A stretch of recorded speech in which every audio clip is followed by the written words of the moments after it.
Hello everyone, welcome to my YouTube channel AH helpline. कैसे हैं आप लोग? इस वीडियो में हम लोग बात करने वाले हैं अर्ली डिक्लेरेशन ऑफ रिजल्ट के बारे में। जितने भी स्टूडेंट दिसंबर 2022 टर्म एग्जाम फर्स्ट टाइम देने जा रहे हैं उनके लिए तो ये न्यू वर्ड होगा कि अब ये अर्ली डिक्लेरेशन ऑफ रिजल्ट क्या है। तो देखो, इग्नू में एक प्रोविजन ये होता है कि अगर कोई स्टूडेंट ये चाह रहा है कि उनका रिजल्ट जल्दी डिक्लेयर हो जाए तो उनको एक फॉर्म फिलअप करना होगा जिसका नाम है early declaration of result. Now ये फॉर्म फिलअप करने से होता यह है कि बाकी अदर स्टूडेंट का रिजल्ट तो अपने टाइम पे डिक्लेयर होगा, लेकिन आपका रिजल्ट जैसे ही आप एग्जाम दे देते हो उसके 10 से 15 दिन के अंदर में डिक्लेयर कर दिया जाता है। उसी के लिए आपको अर्ली डिक्लेरेशन ऑफ रिजल्ट का फॉर्म फिलअप करना पड़ता है। नाउ सभी स्टूडेंट ये फॉर्म को फिलअप नहीं कर सकते या सभी स्टूडेंट का ये फॉर्म अप्रूव नहीं होता है। इस फॉर्म को फिलअप करने के लिए और ये फॉर्म आपका अप्रूव हो जाए और आपका रिजल्ट जल्दी डिक्लेयर हो जाए, उसके लिए भी रूल्स एंड रेगुलेशन है, टर्म एंड कंडीशन है, तभी जाके अप्रूव होता है। ठीक है, तो इस वीडियो में हम लोग डिटेल में बात करेंगे कि अर्ली डिक्लेरेशन ऑफ रिजल्ट कौन कौन से स्टूडेंट अप्लाई कर सकते हैं, कौन से स्टूडेंट अप्लाई नहीं कर सकते हैं। कुछ ट्रिक भी मैं बताऊंगा जिससे आप लोग का एप्लीकेशन अप्रूव हो सकता है। आप लोग बस वीडियो को कंप्लीट देखिएगा और अगर चैनल पे पहली बार आए हैं तो चैनल को सब्सक्राइब जरूर कर लीजिएगा।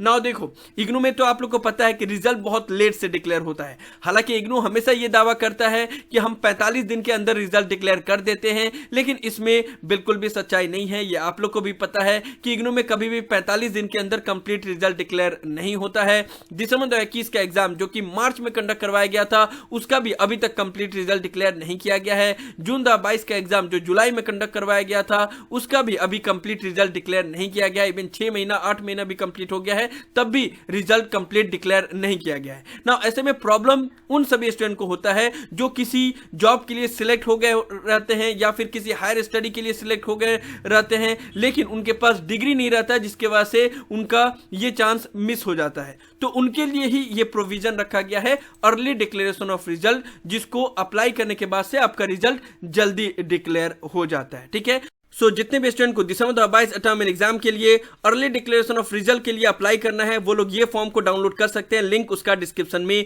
दिया हुआ है। पीडीएफ फाइल टेलीग्राम चैनल पे अपलोड कर दिया गया है, वहां से भी आप लोग इस फॉर्म को डाउनलोड कर सकते हो। तो पहले आप लोग रूल्स एंड रेगुलेशन जान लो, उसके बाद से फॉर्म के बारे में हम लोग बात करेंगे। देखो, अर्ली डिक्लेरेशन ऑफ रिजल्ट के लिए पहली बात मैं आपको बता दूं कि बहुत कॉस्टली होता है। पर पेपर आपको 1000 रुपीज देना पड़ता है। ठीक है, यहां पे आप लोग मैक्सिमम 4 पेपर के लिए ही अप्लाई कर सकते हैं। साथ ही साथ सिर्फ उन्हीं स्टूडेंट के लिए ये early declaration of result applicable होता है जो फाइनल ईयर में हो या फाइनल सेमेस्टर में हो। मान लो आप फर्स्ट ईयर में हो या सेकेंड ईयर में हो और आप चाहते हो कि आपका रिजल्ट जल्दी डिक्लेयर हो जाए, तब आप अप्लाई नहीं कर सकते। ये सिर्फ फाइनल ईयर के स्टूडेंट के लिए ही है, वही लोग अप्लाई कर सकते हैं। उसके साथ साथ में सिर्फ मैक्सिमम 4 पेपर के लिए ही अप्लाई कर सकते हैं। बहुत सारे स्टूडेंट हैं जो फाइनल ईयर में है लेकिन उनका 8 पेपर है, तो फिर आप अप्लाई नहीं कर सकते। आपका सिर्फ 4 पेपर अगर बाकी रह गया, मैक्सिमम 2 पेपर है, 1 पेपर है, 3 पेपर है, 4 पेपर है, तो फिर आप अप्लाई कर सकते हो अर्ली डिक्लेरेशन ऑफ रिजल्ट के लिए। अब यह भी मैं बता दूं कि अर्ली डिक्लेरेशन ऑफ रिजल्ट सिर्फ थ्योरी के लिए एप्लीकेबल होता है। Assignment, project, dissertation, field work journal, इन सभी चीजों के लिए एप्लीकेबल नहीं होता है। अगर आपका सब कुछ क्लियर हो गया है, सिर्फ थ्योरी पेपर पेंडिंग बचा हुआ है, तब आप लोग अर्ली डिक्लेरेशन ऑफ रिजल्ट के लिए अप्लाई कर सकते हैं। Now early declaration of result आपका तभी अप्रूव होगा अगर आपका कोई हायर स्टडी में सिलेक्शन हो चुका है लेकिन आपके पास मार्कशीट नहीं है, तो फिर आपका अप्रूवल हो जाएगा। अगर आपने अप्लाई किया है हायर स्टडी के लिए, तब आपका अर्ली डिक्लेरेशन ऑफ रिजल्ट के लिए अप्रूवल नहीं मिलेगा।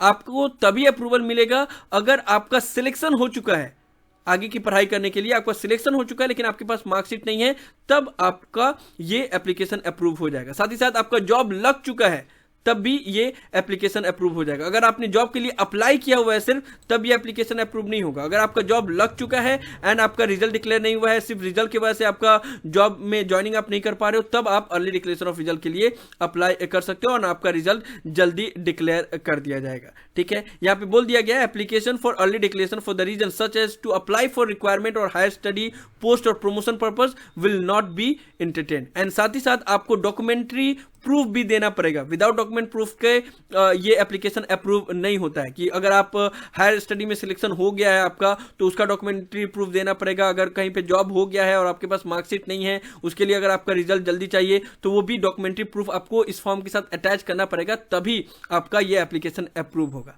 ना। ये तो रहा ऑफिशियल बात। अब मैं आपको कुछ इंटरनल बात बताना चाहूंगा, ठीक है। ऑफिशियली तो बहुत सारा चीज रहता है, लेकिन इंटरनली बहुत सारी चीजें होती है। जैसे कि प्रीवियस सिनेरियो के हिसाब से मैं आपको बताना चाहूंगा कि यहां पे बोला तो गया है कि मैक्सिमम 4 पेपर के लिए आप अप्लाई कर सकते हैं, लेकिन 4 से ज्यादा पेपर के लिए भी अप्रूवल होता है। उसके लिए आपको रीजनल सेंटर जाना पड़ता है, रीजनल डायरेक्टर से रिक्वेस्ट करना होगा स्पेशल। देखो, सभी रीजनल डायरेक्टर अप्रूव करेंगे इसका मैं गारंटी नहीं दे रहा हूं, लेकिन प्रीवियस कुछ सेशन में कुछ स्टूडेंट का 4 से ज्यादा पेपर के लिए भी अप्रूव हुआ है रीजनल डायरेक्टर से बात करने के बाद। तो अगर किसी स्टूडेंट का ऐसा है कि 4 से ज्यादा पेपर है, लेकिन उनको अर्ली डिक्लेरेशन ऑफ रिजल्ट के लिए अप्लाई करना है, तो वो लोग डायरेक्टली रीजनल डायरेक्टर से बात कर सकते हैं, हो सकता है, ठीक है। साथ ही साथ यहाँ पे जो ये चीज बोला गया ना कि आप अगर प्रमोशन के लिए ये अप्रूव नहीं होगा, या आपने कहीं पे अप्लाई किया हुआ है तो अप्रूव नहीं होगा, तो ऐसा भी नहीं होता है। बहुत सारी चीजें लिखी हुई होती है, लेकिन बहुत सारे स्टूडेंट का मैंने अप्रूवल करवाया। जैसे उन्होंने यूपीएससी के लिए अप्लाई किया हुआ है सिर्फ, ठीक है, एंड अभी प्रीलिम भी एग्जाम नहीं हुआ है, तब भी उनका फॉर दिस पर्पज अप्रूव हो गया अर्ली डिक्लेरेशन ऑफ रिजल्ट, ठीक है। या कोई और अदर एग्जाम के लिए उन्होंने बस अप्लाई किया हुआ था एंड अभी उनका प्रीलिम भी नहीं हुआ था, लेकिन उन्होंने फॉर्म में बस लिख दिया था कि I have applied for this examination and to appear for the mains examination the result must be declare on this date, ठीक है, ऑन और बिफोर दिस डेट, और ये लिख के उन्होंने सबमिट कर दिया था, तब भी उनका अप्रूव हो गया था। लेकिन ये होता है ना, अलग अलग इवैल्यूएशन सेंटर के ऊपर डिपेंड करता है, क्योंकि ये सेम रीजन दिल्ली में कुछ स्टूडेंट ने भेजा था तो रिजेक्ट हो गया था, पटना में भेजा था तो अप्रूव हो गया था। तो ये सारा चीज इवैल्यूएशन सेंटर के ऊपर डिपेंड करता है, क्योंकि ये फॉर्म आप इवैल्यूएशन सेंटर पे ही भेजते हो। तो इंटरनल बात आप लोग को पता चल गया और रूल्स एंड रेगुलेशन पता चल गया। जो ऑफिशियल रूल है वो यही है कि सिर्फ फाइनल ईयर के स्टूडेंट अप्लाई कर सकते हैं, सिर्फ मैक्सिमम 4 पेपर के लिए अप्लाई कर सकते हो, और कहीं पे आपका सिलेक्शन हो चुका है एंड आपका रिजल्ट डिक्लेयर नहीं हुआ है, रिजल्ट की वजह से ही आपका सिलेक्शन रुका हुआ है, तब आप अप्लाई कर सकते हो ना। अप्लाई करने के लिए आपको करना क्या होगा, बस ये फॉर्म को फिलअप करना होगा एंड ऑफलाइन ही आपको अप्लाई करना होगा। ये ऑनलाइन अप्लाई नहीं होता है। यहाँ पे सिंपली आपको अपना नेम लिखना होगा, यहाँ पे प्रोग्राम कोड, इनरोलमेंट नंबर, अपना एड्रेस, यहाँ पे pin code, contact number, reason for early declaration of result. तो यहाँ पे आपको रीजन लिखना होगा, जो भी आपका रीजन है। मान लो आपका कहीं हायर स्टडी में सिलेक्शन हो गया है एंड आपका रिजल्ट अभी पेंडिंग है, उसी की वजह से आप ज्वाइनिंग नहीं कर पा रहे हो, तो वो यहाँ पे रीजन लिखोगे, जो भी आपका रीजन है वो यहाँ पे लिखोगे, ठीक है। एंड उसके बाद में कितने पेपर के लिए आप अप्लाई करोगे, उसका कोर्स कोड क्या है एंड उसका एग्जाम कब कंडक्ट करवाया जा रहा है, ठीक है। उसका यहाँ पे डेट लिखोगे, उसका यहाँ पे कोड लिखोगे। उसके बाद से एग्जाम सेंटर कोड कौन सा है वो यहाँ पे लिखोगे, एग्जाम सेंटर का एड्रेस यहाँ पे लिखना होगा। और ये सारा डिटेल इसलिए मांगा जाता है क्योंकि देखो, जो आपका ये फॉर्म है ना, वो आपके एग्जाम स्टार्ट होने से पहले वहां पे पहुंच जाना चाहिए। और ये भी मैं बता दूं कि ऐसा नहीं है कि 2 दिसंबर से आपका एग्जाम स्टार्ट है, इग्नू का एग्जाम स्टार्ट है तो 2 दिसंबर से पहले फॉर्म पहुंचना चाहिए। आपका जो पेपर के लिए आप अप्लाई कर रहे हो, वो पेपर का एग्जाम से पहले आपका ये form early declaration of form evaluation centre पे पहुंच जाना चाहिए, ठीक है। एंड एग्जाम सेंटर कोड और एग्जाम सेंटर एड्रेस इसलिए मांगा गया है क्योंकि अर्ली डिक्लेरेशन ऑफ रिजल्ट जो भी स्टूडेंट अप्लाई करते हैं, उनका पेपर अलग से चेक होता है, अलग से एक टीचर अपॉइंट किया जाता है जो पेपर चेक करते हैं। इसलिए ये सारा डिटेल मांगा जाता है, ताकि ऑलरेडी एग्जाम सेंटर को ये इत्तला कर दिया जाए कि ये स्टूडेंट ने अर्ली डिक्लेरेशन ऑफ रिजल्ट के लिए अप्लाई किया हुआ है, तो उनका फॉर्म उनका जो कॉपी है वो अलग से भेजा जाता है इवैल्यूएशन सेंटर पे एंड अलग से चेक करके जल्दी से डिक्लेयर कर दिया जाता है। इसलिए यहाँ पे आपको एग्जाम सेंटर का कोड बताना पड़ेगा, एग्जाम सेंटर का एड्रेस बताना पड़ेगा और कौन से एग्जाम में अपेयर हो रहे हो वो बताना पड़ेगा। जैसे अभी दिसंबर 2022 के एग्जाम में अपेयर हो रहे हो तो यहाँ पे दिसंबर 2022 लिखोगे, ठीक है। बाकी जब भी ये स्टूडेंट ये वीडियो को देखेंगे, जिस टाइम पे भी आप अप्लाई करने जा रहे हो, उस वक्त जो भी एग्जाम होगा वो यहाँ पे आप लिखोगे, ओके। ये सारा डिटेल फिलअप किए एंड आपको जो पेमेंट करना होगा वो डिमांड ड्राफ्ट से पेमेंट करना होगा। 1000 रुपीज पर पेपर लगेगा एंड जो डिमांड ड्राफ्ट बनेगा वो होगा in favour of IGNOU, payable at your evaluation centre city, ठीक है।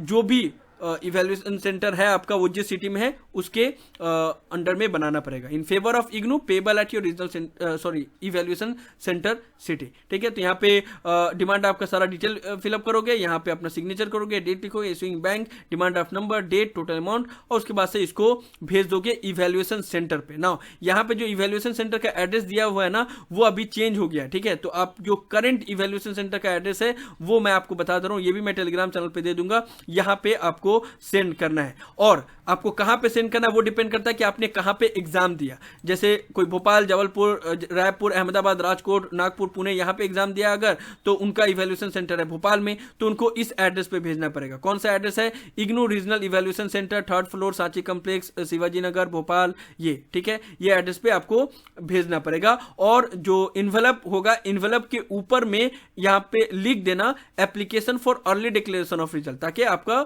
जो अर्ली डिक्लेरेशन का जो भी प्रोसीजर है वो जल्दी फॉलो हो सके। ठीक है, तो ऊपर में ही ये चीज को लिख देना। बाकी अदर जितने भी स्टूडेंट जिस भी रीजन में एग्जाम देंगे उसी हिसाब से उनका इवैल्यूएशन सेंटर होगा एंड वहीं पे उनको फॉर्म भेजना पड़ेगा। ठीक है, दिल्ली वाले दिल्ली में ही भेजेंगे, बाकी विजयवाड़ा, कोची, बेंगलुरु, बीजापुर ये लोग कोची में भेजेंगे। ठीक है, अलीगढ़ के स्टूडेंट लखनऊ में भेजेंगे। यहाँ पे सभी एग्जाम सेंटर का सिटी दिया हुआ है और यहाँ पे आपको उनका पूरा एड्रेस दिया हुआ है, तो वहीं पे आपको सेंड करना होगा। तो सारा चीज आप लोगों को समझ में आ गया। अर्ली डिक्लेरेशन ऑफ रिजल्ट का रूल्स एंड रेगुलेशन पता चल गया। फॉर्म को डाउनलोड करना है, उसके साथ में आपको डॉक्यूमेंट्री प्रूफ अटैच करना है, अपना आई कार्ड अटैच करना है, डिमांड ड्राफ्ट अटैच करना है एंड उसको अपने इवैल्यूएशन सेंटर के एड्रेस पे बाय पोस्ट भेज देना है एंड इन्वेलप के ऊपर ऑलरेडी लिख देना है application for early declaration of result. ठीक है, उसके बाद से अगर आपका अप्रूवल हो जाएगा तो आपको बताया नहीं जाएगा, बस आपका जो एप्लीकेशन है वो रिटर्न आपके पास नहीं आएगा। अगर डिसअप्रूव हो जाएगा तो फिर आपका एप्लीकेशन रिटर्न आ जाएगा। आप सिंपली जो डिमांड ड्राफ्ट है उसको बैंक में जाके कैंसिल कर सकते हो, जो कैंसिलेशन का चार्ज है वो लगा के फिर बाकी पैसा आपको रिटर्न दे देंगे।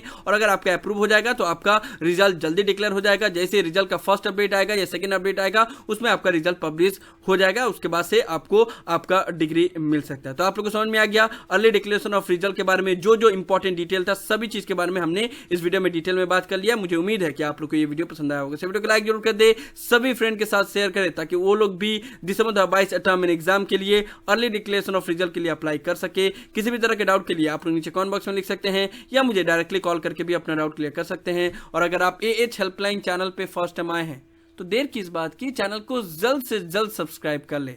So thank you so much for watching this video. Have a awesome day. Thank you so much.